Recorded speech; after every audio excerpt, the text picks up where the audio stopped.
What's up, everybody? Cinephile Mike is here. Today, I have the pleasure of chatting with Gastón Zilberman and Michael Salama, the co-producers and co-directors and other fun jobs, which we'll talk about, on the new documentary short film, Qotzuñi, People of the Lake. Gentlemen, how are you doing today?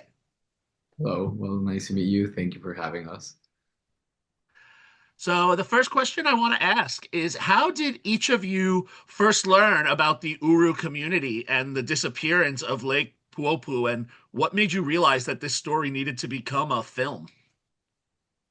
I could say for myself, I was studying as an undergraduate. I was actually studying history, focusing on rural and indigenous communities and their relationships with water access in very arid regions and how mining has impacted that access. And so I was in the Atacama region of Chile, kind of looking at lithium and copper mining and things like that. And a classmate of mine who's from Oruro, Bolivia, and Oruro is the city closest to Lake Poopó, said if you really want to understand how mining impacts water access issues for indigenous communities, you have to go to Lake Poopó and you have to talk to the Urus because they lived on the second largest lake in the entire country and it completely disappeared. And this is one of the most severe cases you could possibly look at. I said, well, that sounds really, really interesting. And so I went to the region and, not knowing a ton, to do archival research, to speak with some of the older folks for an oral history project, maybe.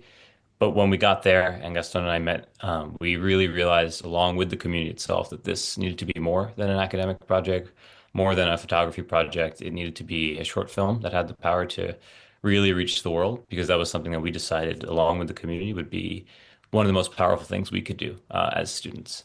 I guess you could also. I'm from Argentina, nearby Bolivia, and I wanted to make a trip with a camera on the search for these stories, and that kind of addressed the consequences of climate change in the communities around Latin America. And it was gratefully at the same time that Michael was there, so we were able to combine our skill set.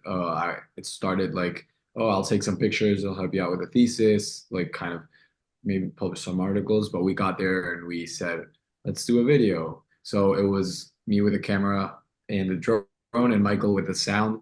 That he is also really um, a lot of skills in that side. So it was a combination of both and a sense of urgency that we realized that we needed to try to get to as much people as possible with this story.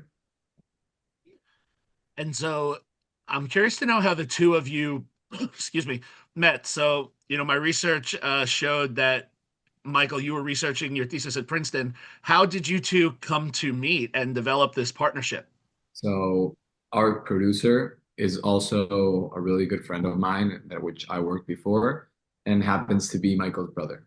So he was the one that kind of Yeah. connected the dots and said, "You're going to Bolivia. Michael might be there." So we talked beforehand, and in order to make that happen, and well, the rest is history. But it was kind of the second time that we saw each other when we uh, got together in Bolivia and spent almost 10 days with the community filming this documentary and brainstorming it kind of in the moment. All the pre-production what we had was Michael's investigation that it was much more academic and also about the lake itself, but we realized that the story wasn't the lake, it was the people and its connection to it. So that kind of was a start point for the project. And with you coming from outside of the region, so and you said you're there for 10 days, what was your process for building trust with the Uru community and ensuring that their perspective, guided the film? Yeah, that was definitely one of the most important parts of the entire process and continues to be, even through, distribution and everything that's happening now. And so the way it worked initially was because they live in a very isolated place, which is on this lake bed. Um, I met with some local advocacy groups that really are there to serve as a buffer between the municipalities and the Urus, between the government and the Urus, and between outsiders like ourselves and the Urus. So I met with them and kind of really spoke, accompanied them to the courthouses when they were doing their class action lawsuits on the behalf of these communities and things like that to really like work with them and try and communicate that I was coming at this from an impact perspective, from a learning perspective as a student and a younger person. And I think that they kind of realized I wasn't trying to do an exploitative project and go and make a ton of money making a movie about an indigenous community. And so once I kind of built that trust first with that buffer group, they basically brought me to the meeting of the authorities that happens every week of the Uru authorities. And I presented the project, not necessarily as a documentary project, but as an academic. I said, can you let me in to your communities to speak with you guys, just to learn about your connection to the lake? I think that they also saw maybe a little bit of naivete and me being a newcomer and a younger person, they were more on the surface accepting of that and less suspicious of me. And then after, a few days and then a week, we really built a closer relationship with the members in the community and the authorities. And that's how we decided together that a documentary would be right. And so the other main component is just openness and transparency and communication with the Urus and to say, hey guys, we're not here to bring the water of the lake back. That's not possible. But what we can maybe do is bring this to the world. And we also did sign like promises to say that we won't disappear and never come back, as other people have done. And that's why they're suspicious of outsiders who come and take their pictures and take the words and then just disappear. And so we literally promised not to do that. And we keep that open line of communication. We're talking to them today. We're talking to them all the time via WhatsApp. We send each other memes. Like we're at this point, and it's been a few years. We're good friends with them, but Yeah. it's just about communicating and treating them like equals, like people, because they are, right? And I think that's the first point of any collaborative process. So, Gaston, let me ask you, as in addition to, co-producing and directing, you also served as the cinematographer on the film. So, what visual philosophy helped, shape the way you captured this landscape that's both, I have to say, equal parts stunning and, it's marked by this profound ecological loss. Good question. I think that what I've been realizing when I was there, first of all, I do photography and video at kind of at the same time and going from one to another. And so my approach is from a photography side to shoot a short film. So every frame maybe could like you could see the pictures around there and some posted in some places. But because I first take the picture and maybe then I press record. So that's kind of my first approach. And also this was also flat, also flat and kind of stretched to the sides. That's why we also could use the scope aspect ratio and trying to, I have kind of a focus on symmetric um, footage. I don't know. It's just where my eye goes or the way that I kind of stand. That's the poster photo that it's kind of the most symbolic one. But there's a lot of moments that you could see the subject centered and kind of everything spread around. So trying to do that and trying to capture this sad story in the most stunning way possible also, right? To send this message, this emotional message. And because it's not so informative documentary in that way, it's more about the feeling that you could see the people of the lake saying what they say and talking about their loss and resilience. So trying to capture that in the most kind of um, nicest way as possible to also attract people's attention to the story and understand what really is happening. And I think that color is also a big part of it, that of all this that helped after it was like stunning colors and very vibrant places that kind of helped also with the composition of the image to get the final cut. And now this is going to probably be a difficult follow-up for you because it's probably going to be like asking you to pick your favorite child. But was there, when you talk about framing this, was there a particular shot or moment during the filming that became such an emotional anchor for you that you felt it clarified the heart of the story visually? I think that the last one. that is the boat with four of the community members in it rowing, but with no water. And it's a shot from the side, which I also have the shot from the front, but it's not as near as good as the one from the side. And also, it was my like at the moment when I saw it, and I first took the pictures and footage from the front and went to the side and kind of saw it so differently that I stayed there for a little and make sure, and I make sure that I had that moment because it was the most visual representation of the story as possible.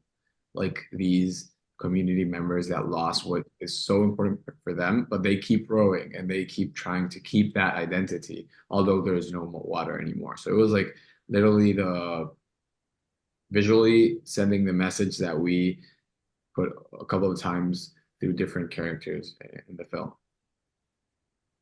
And going with all of these stunning visuals, I have to say the music in the film is incredibly intimate and haunting at the same time.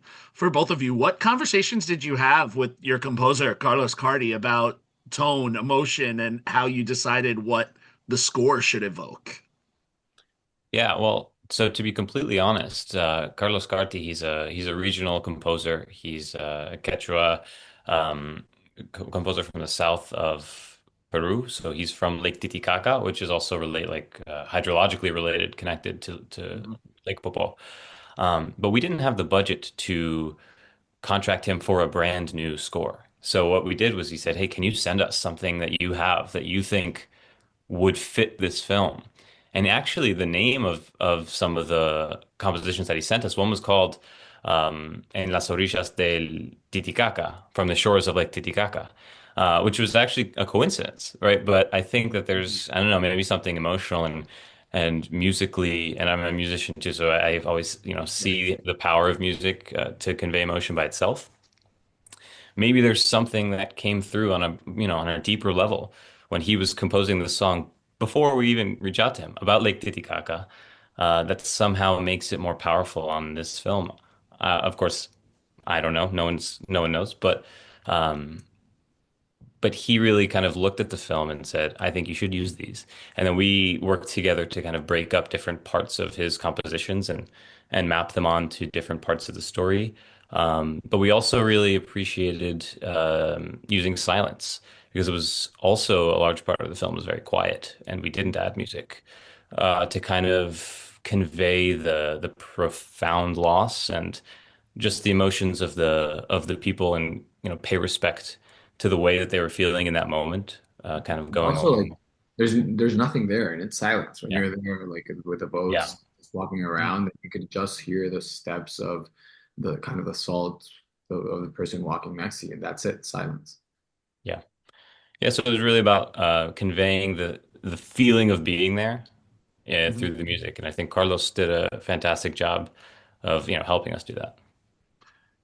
And now I'm wondering if you're both actually in your locations or standing over my shoulder because you literally just bridged into my next question, which Michael is going back to you. So in addition to you, co-producing and co-directing the film, you also handled the sound on the film. So what was your approach when you were shaping this sonic landscape, especially including parts where, silence and wind and walking is part of the story? Yeah, definitely. I mean, well, technically, it was just one microphone that I was kind of holding it there and doing the interviews while Gasti was standing here. It was a two-man project, obviously, right? It was a Zoom microphone, right, and a recorder all in one. And it was a very windy landscape, but also like so every once in a while there'd be a big gust that would be really scary to us when we were doing the sound because we didn't know how that would come out. But in the end, it just felt like every really powerful thing that was said was captured perfectly. And, not to get into the meta component, but it just felt like the things that needed to be communicated were successfully communicated. And when someone would say something gasty, and I would look at each other and say, "That's going to make it into the final cut," because some of the things that were said were so articulate and so powerful. Like, for example, the lake was our mother and our father, and now we are orphans. Right? Like that's a phrase that's just so powerful in itself. And so, I mean, that's more about the scripting than the sound itself. But like I said before, I think that the things that aren't said maybe even are more powerful than the things that are said. Mhm. Because as emotional as those phrases are, They're pretty I simple in some way. Like like, yeah, that's something that they kind of say the same thing in different words, and how each person express the loss and their connection to a lake, depending their age, their, what they work. yeah. And I mean, I think that the most emotional parts of the movie are, walking on the lake bed with and just kind of thinking about that loss or rowing in the boat or seeing the faces. I think that the most profound parts are in the visuals and not in the sound. And so we really wanted to give space in the sonic design to let that sit. Nice. And what other, so you talked about, you sometimes would have this big gush of wind or something else that came in. I mean, shooting in this region, I'm sure there were plenty of challenges, right? The altitude, the light, the weather. How did all of that influence your, shooting style and, the practical decisions that you were making on set as you were going? We were very, very light in terms of equipment. It was just one camera, one lens. The drone that I had a problem day two, and it's not easy to fix in Lake Poopó, so I couldn't use it anymore. And I've also unfortunately got robbed my big bag with my clothes. So it was like kind of just my equipment and jacket, and Michael was with a little bag. So that was kind of in response to the challenge of moving a lot around and going to each town and to each interview. And I think that that was also possible because we were like pretty lightweight in terms of equipment. We didn't even have a tripod. It's all handheld. Oh, wow. And Nice control.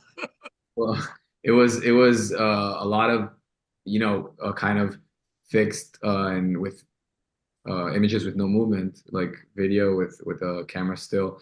And I think that's a challenge, moving a lot and trying to go to these places that it wasn't us that decided. It was Florencio, the maximum authority of the community at the time, that was like, oh, today you could talk with Ricardo in this town. Okay, so we kind of had to answer fast, and we were lightweighted with the equipment and kept us and gave us the possibility of move really like easily within the communities.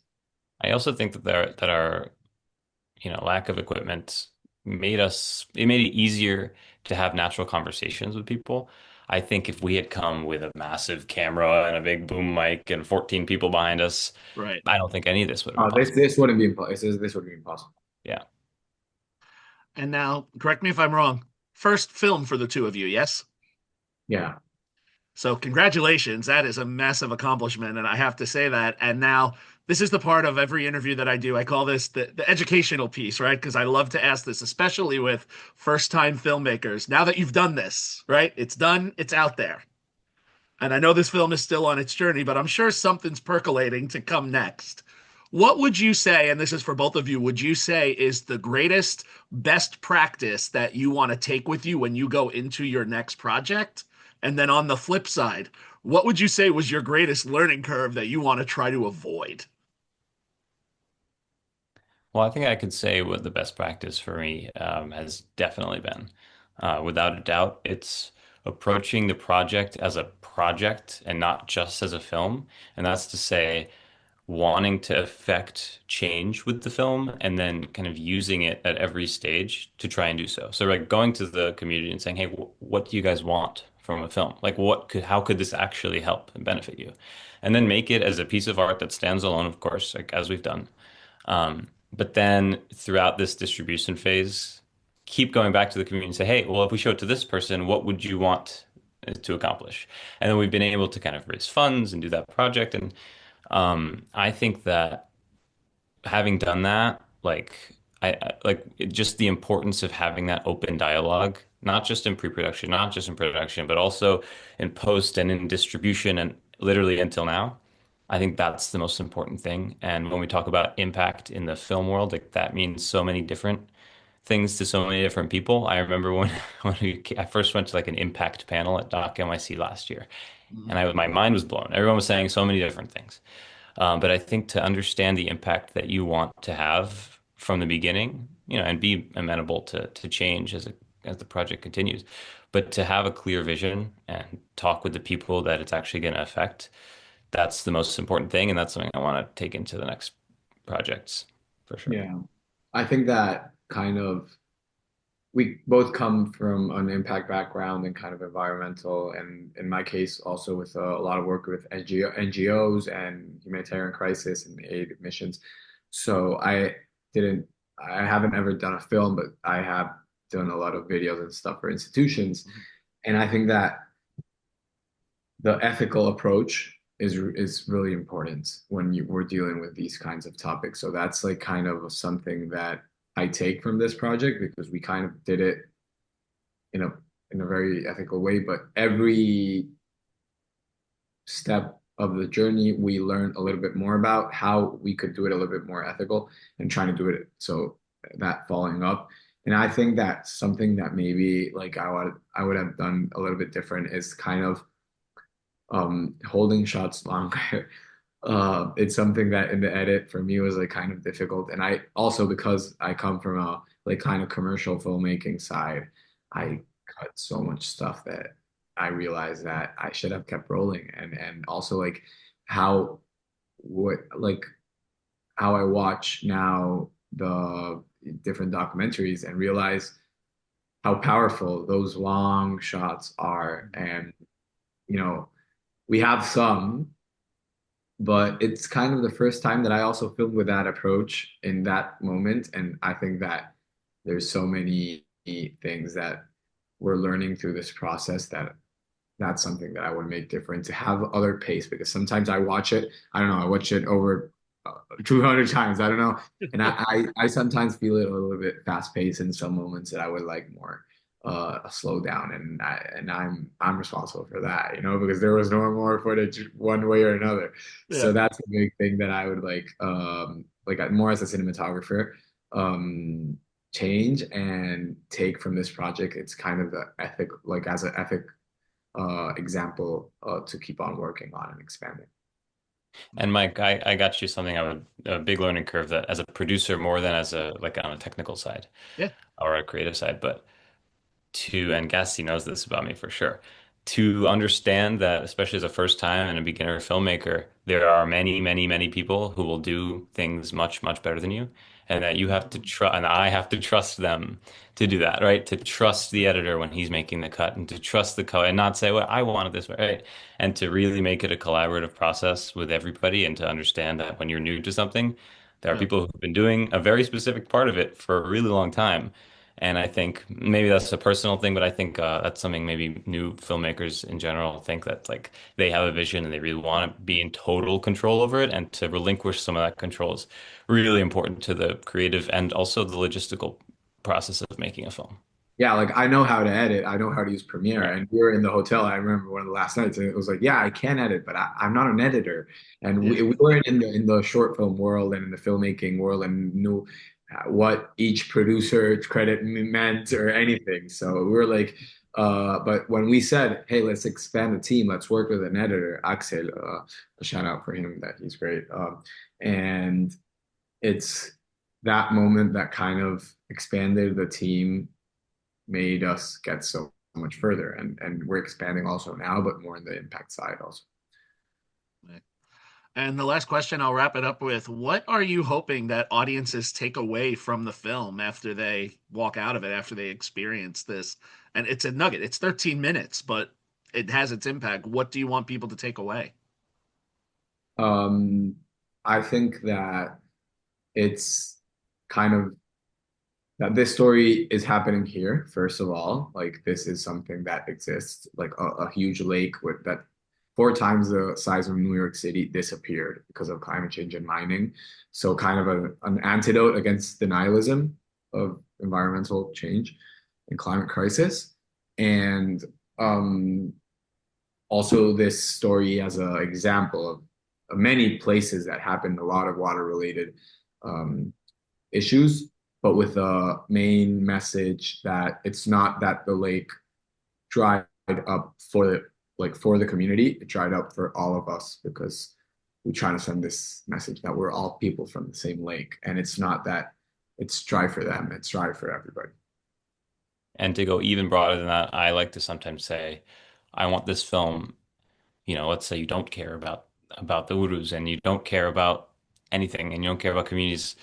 I want people to look at their own connection to the environment and the natural world around them and try and understand, where does their water come from? What impact does your relationship with the natural world have on your life and have on the life of other people? And so there's, of course, right, there's the super local, understand what's happening with Urus and what's trying to help. Bring it to other communities. This is happening around the world, but also bring it to yourself and say, how can I relate this to my own life? And how can I help be part of the solution? Nice. Well, gentlemen, thank you again so much for taking the time to chat with me. It's a beautiful little film. I enjoyed watching it thoroughly. For those that are watching this, keep an eye out for the film. It's on its journey, so you never know when this one could pop up. Have a wonderful evening, gentlemen, and best of luck as you continue the journey. Thank you. Thank you so Thanks so much much, for having Ryan. us and great conversation. So thank you.